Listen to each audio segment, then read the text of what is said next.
Hello, my name is Stefano Portigliatti. I'm a professor here at Florida Christian University, and today we're going to be talking very briefly about diversity. I'm sure you've heard about it. We have spent, as a country, billions of dollars into understanding diversity, typically from the perspective of race, ethnicity, gender, generational, and those are all wonderful things to understand and to know. There's a reason why we spend so much money, right? Because those differences typically become potentials for conflict, or they limit our ability to relate to one another or to see things from a more robust or broader perspective. But today we're going to take a little bit of a different approach to it and see how there's a little bit more to it. Starting with what I like to call the onion. We all understand the concept of layers to an onion, and frequently that's used as how we have layers to ourselves. And today we're going to peel back some of these layers and understand a little bit more about diversity. So if we take an onion and we cut it in half horizontally, and it's not a very pretty onion, but you get the point. We have layers. We have more superficial layers and we have some deeper layers. We're the same way. We have factors that make up our gross behavior. They're elements of our behavior. And we have more superficial factors that are transient, right? They change, they evolve with time. Let's call them changing.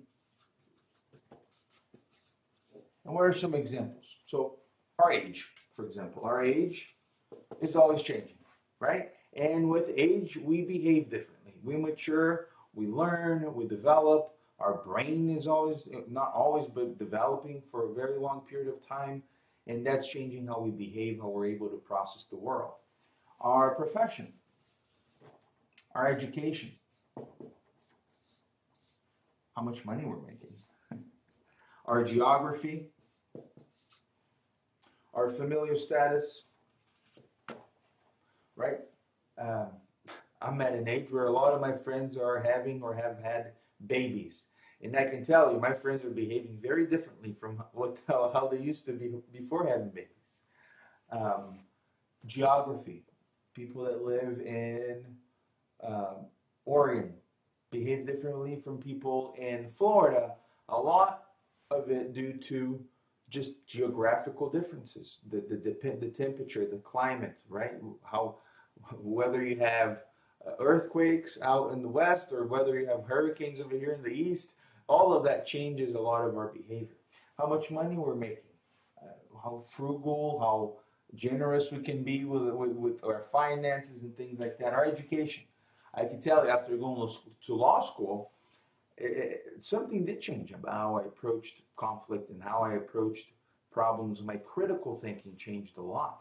And I'm sure some people would have some jokes to say about going to law school and thinking like a lawyer. But I see a lot of benefit in having gone to law school, even if I never practiced law, a profession, right? That tends to bias a little bit how we see the world. Not in a negative way, but for instance, I can picture an engineer appreciating structures a lot more than a lawyer does. And that just comes with, these factors that are changing and evolving that affect how we think and we see and appreciate the world. In addition to this layer, or if we go one layer deeper, we have some more inherent factors that do not change as much. Some never change, like our ethnicity.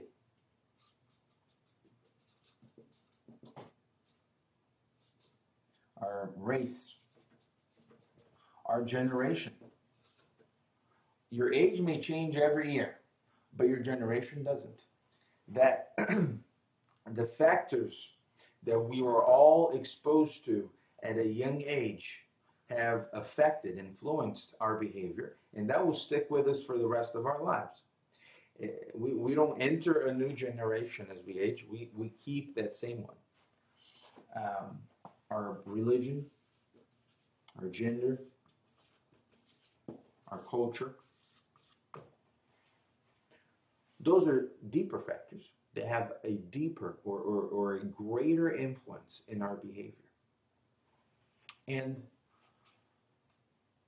typically would make sense to study, since they're deeper and more and represent a greater influence in our behavior. That is why when you talk about diversity, typically when you go to a diversity class or some sort of training, you're likely talking about one of these factors. That would make sense. However, and this is the point that I'd like to bring today, however, we can eliminate every one of these elements.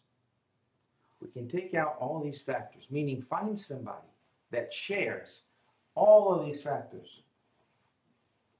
One time I was teaching, giving a lesson, a lecture in Brazil, and I had the idea to ask if there were any siblings in the audience, and there was a large enough audience. We had like 5 sets of siblings, and I thought, this is perfect. So I said, well, let me be a little pickier. Let's only pick out siblings of the same gender. And sure enough, there were 3 or so left. So then I said, all right, let's pick out a set of siblings, same gender, and very close in age. And these 2 guys started jumping and waving their hands in the back because they understood what I was getting at. I calmed down and I realized as they're walking down, they're twins. They're identical twins. So I thought, perfect. They come on stage, and I start asking them questions about which one of these elements we could eliminate as far as difference, right? That's why we study diversity, right? Because those differences are potential for conflict. They're potential for us seeing things differently and thereby not being able to agree, and that affects our effectiveness, it affects our productivity, our efficiency. So that's why it makes sense to study this. So I asked them, well, we know age is the same, right? You guys are twins. You're born just a few seconds from each other. How about profession? Do you guys have different professions? No. How so? We're partners, 50-50. We own a company together. Okay. How about education? You guys go to school together? Yep. You kidding? No, we went to the same school, undergrad, college, and high school and such. So, all right, well, then let's take that out. How about money? Do you guys own the company 50-50? I think you said you did. Yep, we do. We earn the same exact thing. All right. You guys live around the same area, same street. All right. Family. How about family? We're both married with 2 kids. He's got 2 girls. I got 2 boys. Well, we know that ethnicity will be the same. Race will be the same. Generation will be the same. Gender was the same. Culture will be very similar because they grew up the same way with the same upbringing, same parents, same regional, local culture. How about religion? Both Catholic. So I thought, well, if we've eliminated all those potentials for conflict, I imagine you guys never have conflict. And they laughed. That was, a silly question. And they said, no, of course we have conflict. You can think of your siblings. Very similar upbringing, a lot of similarities. But if you think about it, there are a lot of ways where you're opposite of each other, right? And how is that? How can we eliminate all those potential differences that are known to be a potential for conflicts and end up with siblings that see things completely opposite? That is why there's that extra circle there. There's an element of our behavior an element that makes up who we are that we don't study enough when considering diversity. And that is our personality.